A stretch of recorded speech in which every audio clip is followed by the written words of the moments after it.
Hi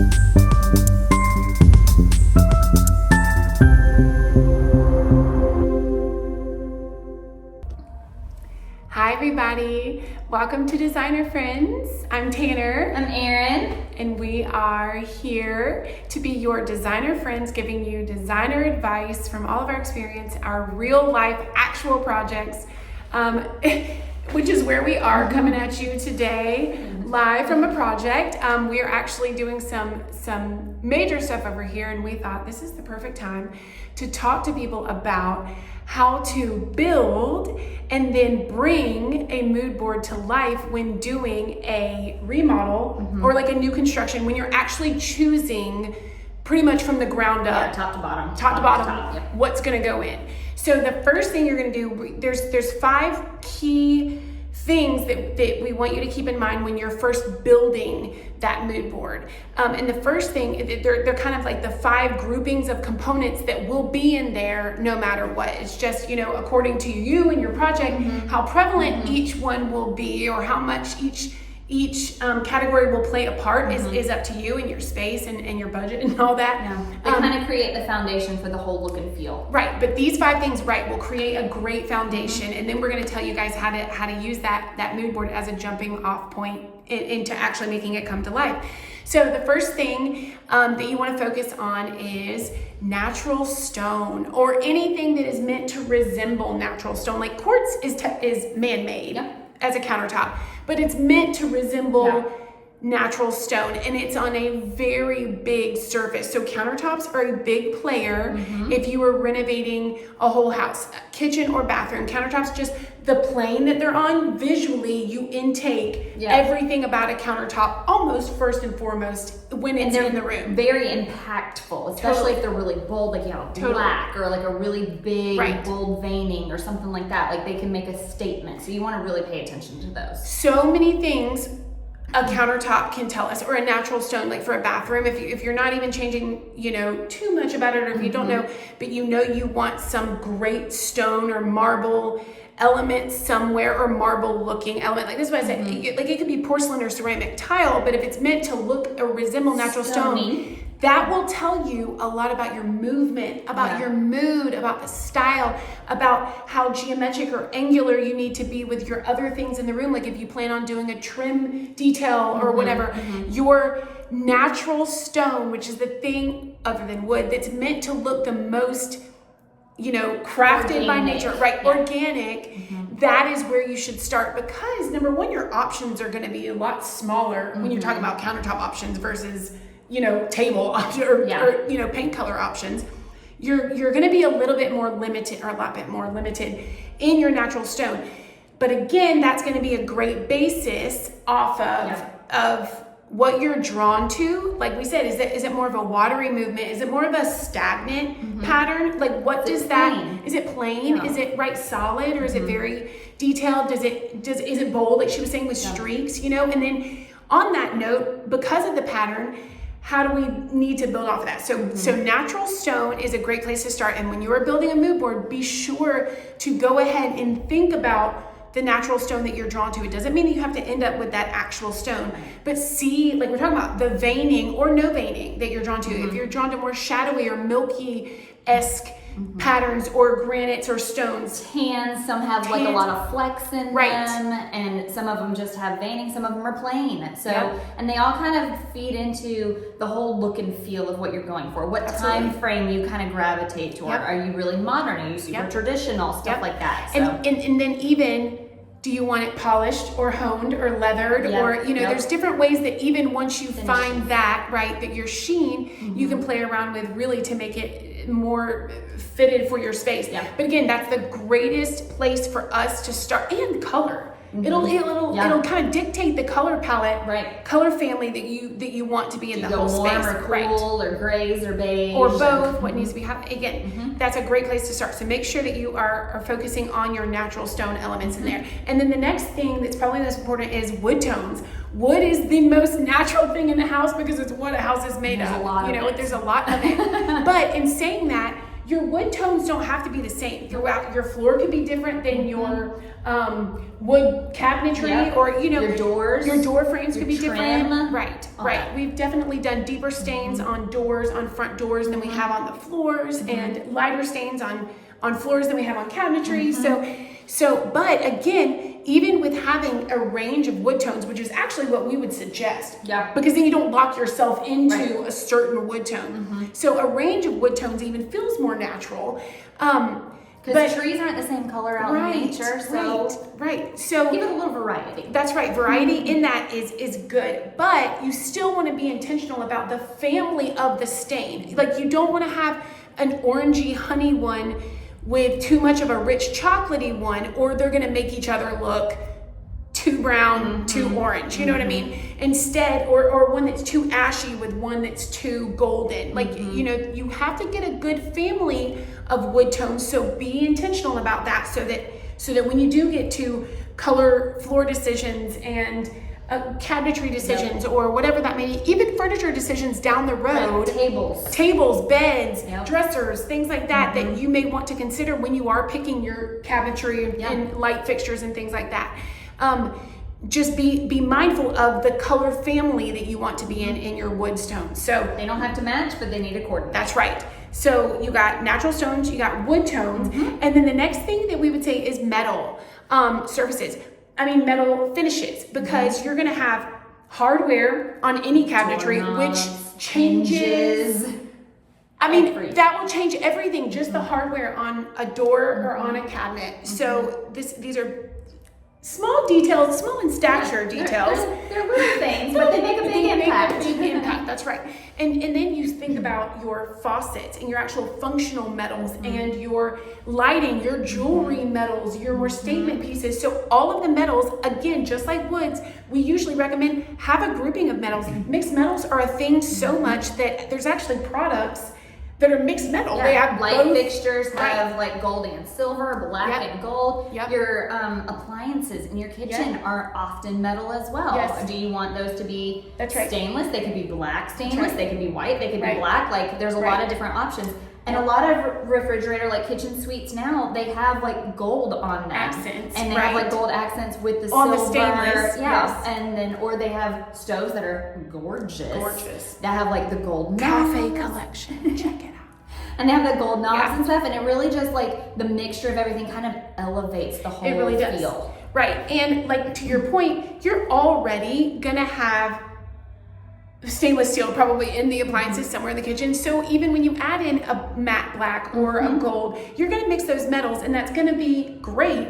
But again, keep in mind, like your sink, keep in mind to make those coordinate. Again, they don't need to match, but make sure that they coordinate, and you're not doing like brushed nickel with yellow gold. You know what I mean? Brassy gold. That's not going to work. Now, you could get away with brushed nickel and brushed gold because they're both a softer version, but just again, even within that range, be mindful of that. Okay, so natural stone, wood tones, metal finishes and hardware finishes, and then your building components. So depending on which room you're in, or whatever is going to be in there, is there a big, massive freestanding tub? Because that big white honking piece of metal, or whatever, cast iron or acrylic, whatever, that takes up a lot of your visual eye space, a lot of white real estate.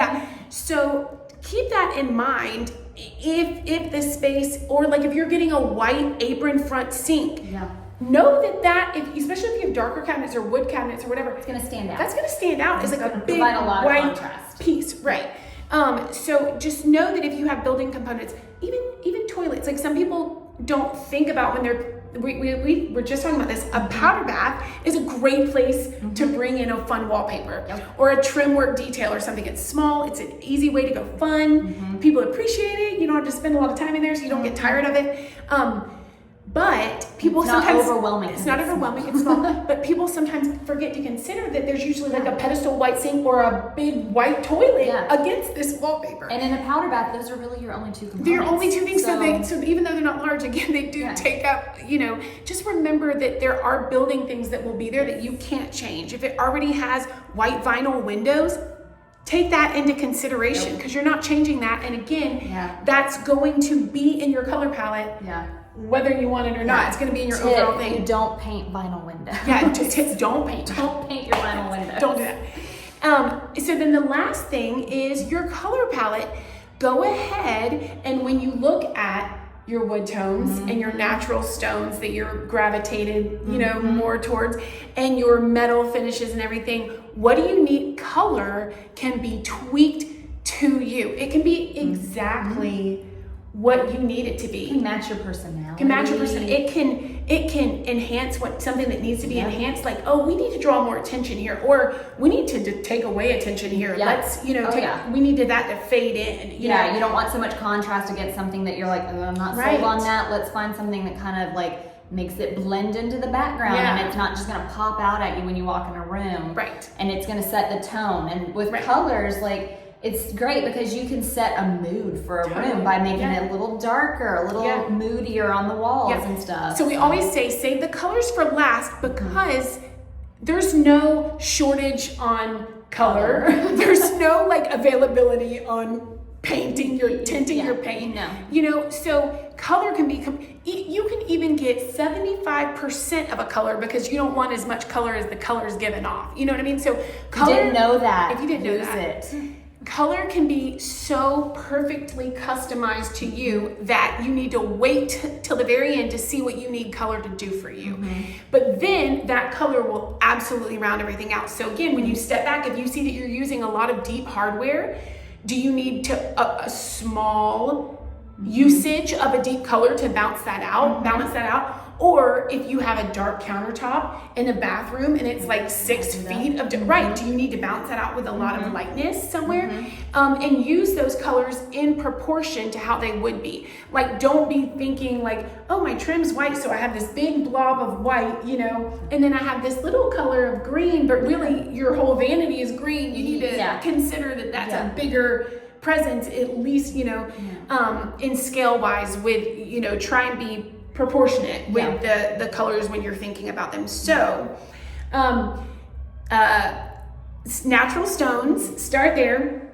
Wood tones, what do those need to balance out that natural stone? Because one's hard and one's soft, typically even hardwoods, but still it reads as a softer material. So how do they work in conjunction with each other best? So when you've got those going on, then metals, which is going to be much more sleeker and harsher and usually you know, more stylistic. Stagnant lines. It's not moving, and it's very style specific. Like, you can set the tone, you can be very intentional with light fixtures, or you can make them completely blend in because all you want is light, you know, like, but you need to be also mindful of what that light is. Correct. When you get to the color part.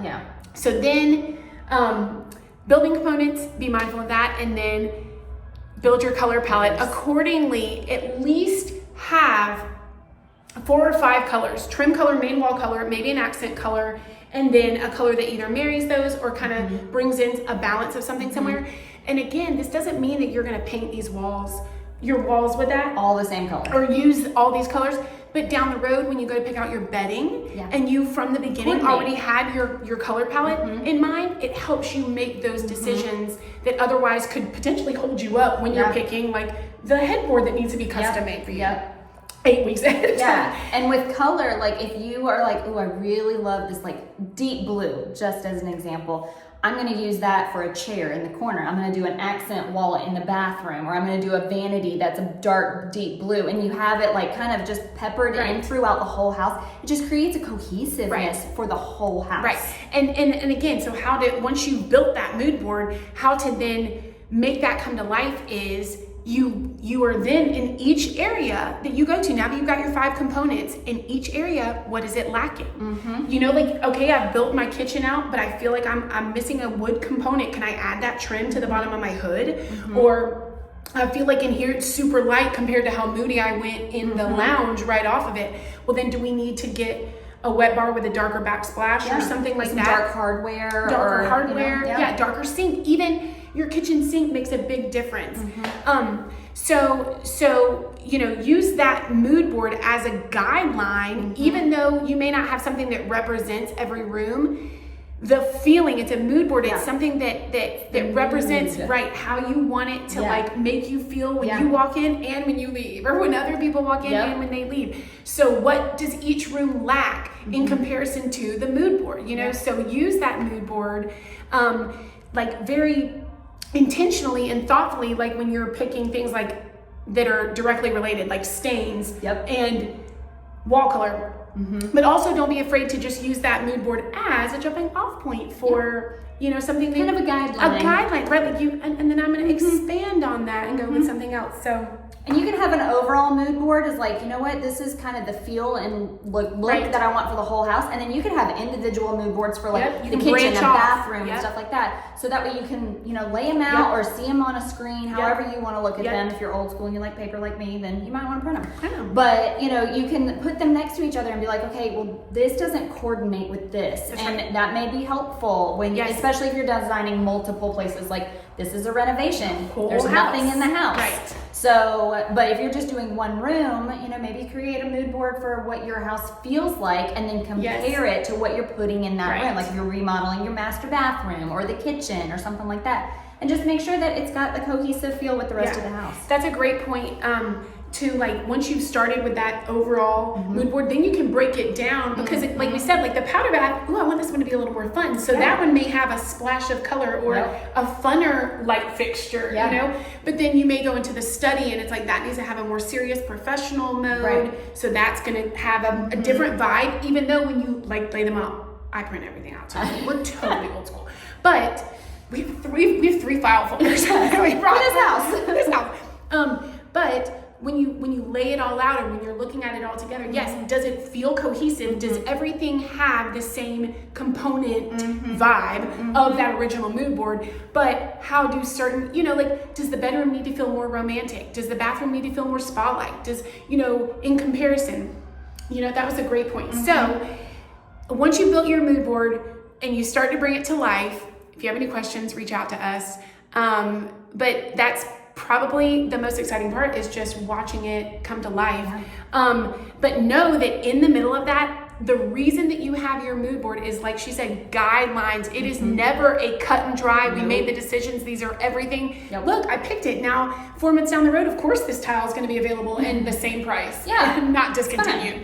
So know that things are going to change throughout the process. But again, when you have those guidelines that you originally started with, those foundational components, you have something to refer back to. And then those reroutes don't feel so overwhelming or distracting from the original goal, right? It's just like, something to go off of that you can be like, okay, what is comparative to this since this is no longer available? Is there another tile that has the same feel and look? And and it's just kind of in comparison, there's, I mean, we're going to show you guys a little bit of a tour of the house, but just so you know, there's no right or wrong way, or there's no time that's too late to start being intentional. Like if you've already made decisions and you're like, I wasn't thinking about anything and I've already decided this, and this, that's okay. That just goes into, that starts your mood board. Like what do I know I already have this in there. Good, then build off of that. And now start where you can. If you've already picked the countertops, cool, then how does your wood? And if you've already picked the wood, good.